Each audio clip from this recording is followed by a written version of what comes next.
Доброго всем времени суток.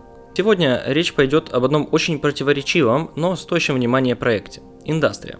Это дебютная игра небольшой независимой студии Blickmill, базирующейся в Германии. Они начали свою деятельность в 2017 году, а свою первую игру, Индастрию, выпустили в 2021. Сперва мы обсудим сюжет, поэтому если не хотите ловить спойлеры, советую пропустить эту часть. 9 ноября 1989 года, в ночь падения Берлинской стены, Нора, сотрудница секретного научного комплекса «Атлас», занимающегося исследованиями в области квантовых технологий, получает срочное сообщение от своего коллеги и возлюбленного Вальтера. Nora Solheim here. Nora, where have you been? Walter? Wait, I just came in from the office. I just fell asleep on the sofa. I was dreaming of really weird things. Are you still in the office working? Yes, I saw you leaving. Listen, our central processing unit, Atlas, is out of control. I just discovered parts of it all over our servers. We'll just shut it down then. Impossible. It's spread too far already. But there is something else. People are gathering at the checkpoint Bornholmer Strasse. It's happening. Comrade Shabowski publicly said that the wall is open in a press conference just 1 hour ago. Wait, what? They closed down the office. The Stasi is already here. They are taking everything apart. But all the work, it can't be for nothing. Nora, I have to stop Atlas. Wait, let me come over. We'll figure it out. No, I don't want to drag you into this. I need to leave now. What do you mean you need to leave? Walter, wait, stop. I love you more than anything, Nora. Walter, wait. Walter, hello? Did he just hang up on me? Niemand weiß so richtig, wie die Lage einzuschätzen ist, dass es wohl an anderen Grenzübergängen in der Stadt.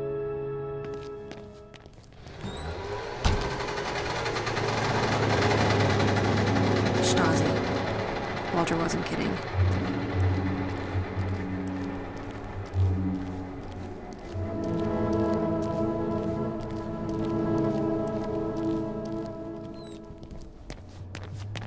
Where is everyone? Прибыв в лабораторию, Нора обнаруживает, что все сотрудники уже эвакуировались, оставив исследовательскую базу пустой. В глубинах комплекса она находит Атлас, удивительную машину, которая при активации защитных протоколов втягивает ее в энергетическую сферу, где время и пространство подчиняются иным законам.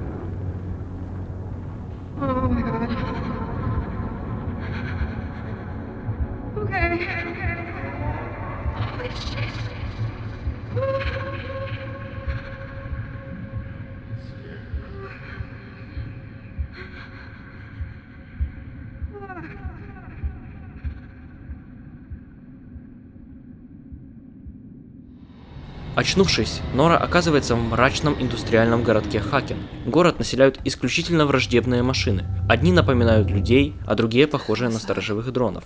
Стараясь найти выход, Нора встречает Брента, последнего человека, оставшегося в городе.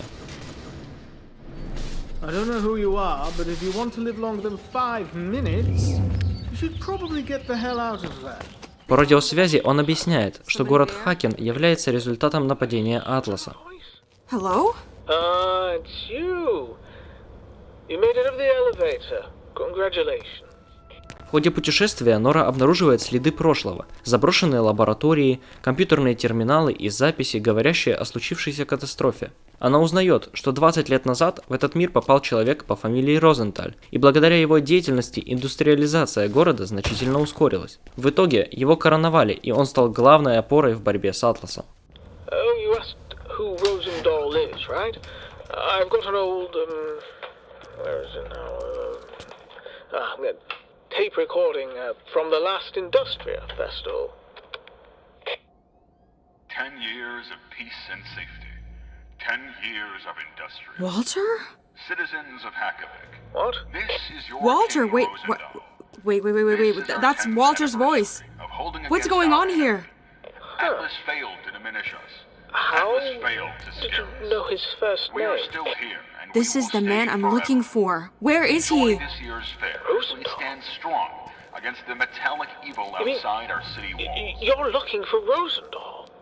No. Yes, I'm looking for Walter Rebel, not Rosendahl.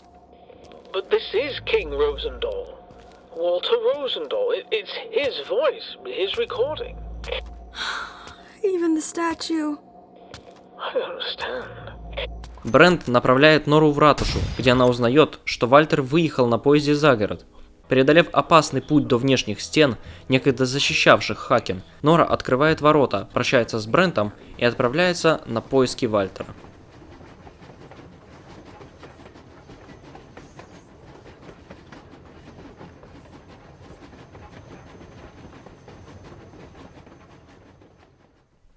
Добравшись до места назначения, она находит сильно постаревшего возлюбленного, но неожиданно с ней связывается его астральная форма, что обитает в сюрреалистическом пространстве, в которое Нора уже несколько раз попадала на протяжении своего путешествия. Здесь Вальтер раскрывает истинные мотивы.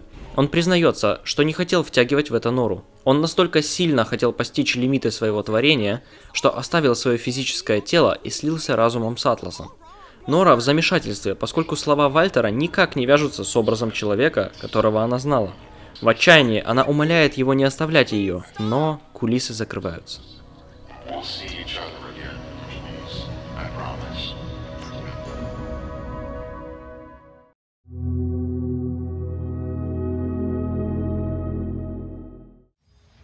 Я хотел бы структурировать рецензию так.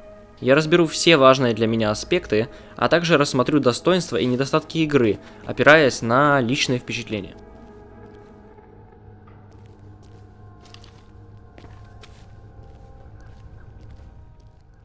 По первым ощущениям, лично у меня сложилось стойкое ощущение игры на движке Source, несмотря на то, что она сделана на Unreal. Физика объектов и рэгдолл, минимализм в интерфейсе, стилизованный индустриальный стиль, напоминающий ГДР, СССР и другие страны Восточного Блока, и, конечно же, цветовая палитра. Все это явно отсылает нас к Half-Life 2, BioShock и Dishonored.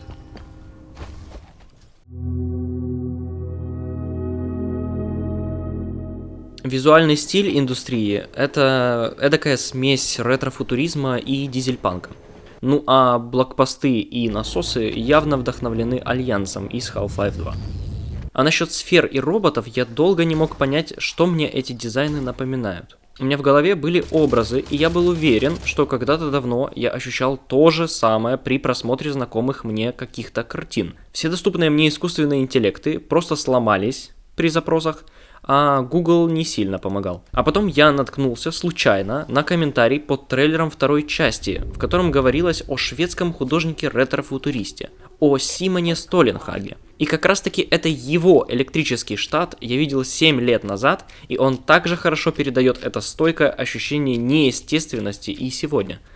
Многие могут не согласиться, и я пойму почему, так как с визуальной точки зрения они взаправду кардинально разные. Но на каких-то подсознательных ощущениях Industria и Electric State у меня вызывают одно и то же меланхоличное чувство.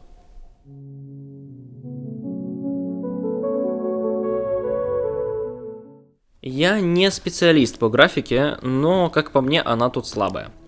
Текстуры выглядят размытыми. Повторяются ассеты, и помещения ну уж чересчур одинаковые. Даже объекты типа стульев и столов расставлены плюс-минус одинаково. Освещение в некоторых местах выставлено неплохо, но чаще всего оно не создает целостной картинки и имеет кучу визуальных не то багов, не то просто технических ошибок. Темные участки — это непроглядная тьма, источники света выставлены абсолютно не там, так как только так я могу объяснить абсолютно неестественные тени некоторых объектов. Небо здесь просто не существует даже на уровне простейших скайбоксов, а про отражение в стеклах вообще забыли. Цветовая палитра очень тусклая, что можно было бы парировать словом «стилизация», если бы освещение было нормальным. Тогда можно было бы добиться эффекта пустоши и засухи, как, например, в Dying Light.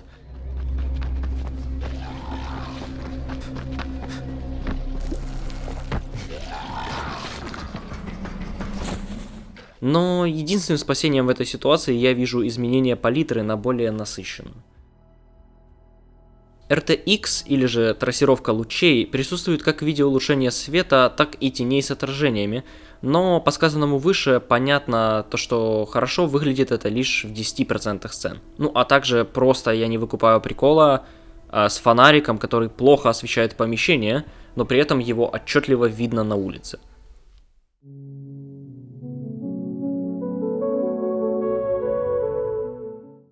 Оружие — это то, что меня сильно здесь порадовало. У нас есть 5 вариантов на выбор. Пистолет, ПП, снайперская винтовка, дробовик и кирка. Все стилизованы под свои аналоги времен Второй мировой. Отличные анимации, звуковое сопровождение и ощущение от стрельбы.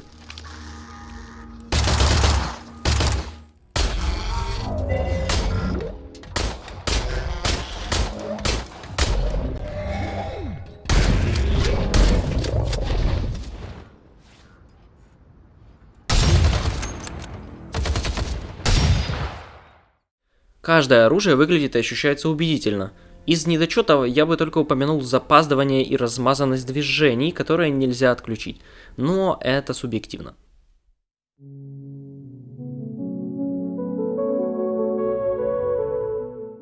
Если речь идет про шутер, то очевидно, что противники играют одну из ключевых ролей. В этом аспекте все, к сожалению, тоже очень уныло. Сильно не хватает разнообразия и интересных противников. На всю игру у нас 4 варианта. Это медленно шагающие роботы, быстро шагающие роботы, бегающие взрывные кастрюли и роботы с пушкой. Как для шутера, их очень мало на локациях, а как для сурвайвала они слишком уж тупые, так как просто бегут на тебя.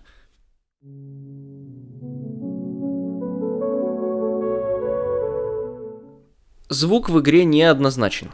С одной стороны, в игре отличные звуки оружия, роботы звучат неестественно, что хорошо, а озвучка просто класс, что на самом деле играет на атмосферу. Actually, I just realized I don't know. What, you don't know the name of your queen? I am unbelievably sorry. Your highest of highnesses. Но музыка практически отсутствует. Нету ни эмбиента, ни проработанных звуков окружения. Через 20 минут геймплея я заметил, что отсутствие звука в окружении не было частью нарратива, и почувствовал дискомфорт из-за этой пустоты в звуковом оформлении.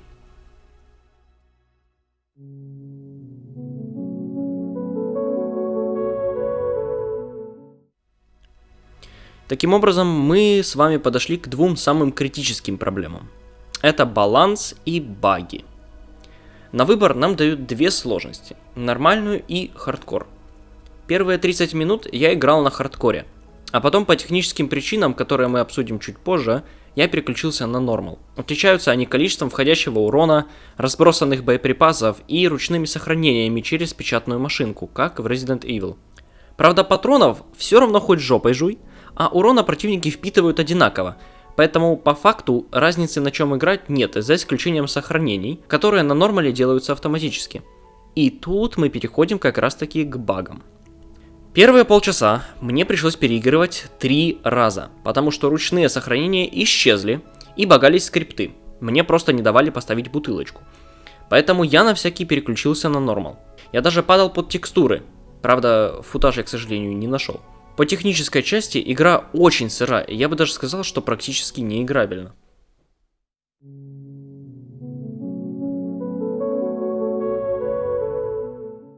В заключение у нас получается, что это сырая технодемка на 3 часа прохождения. Я бы сказал, что абсолютно все аспекты просто не дожаты, потенциал-то был большой.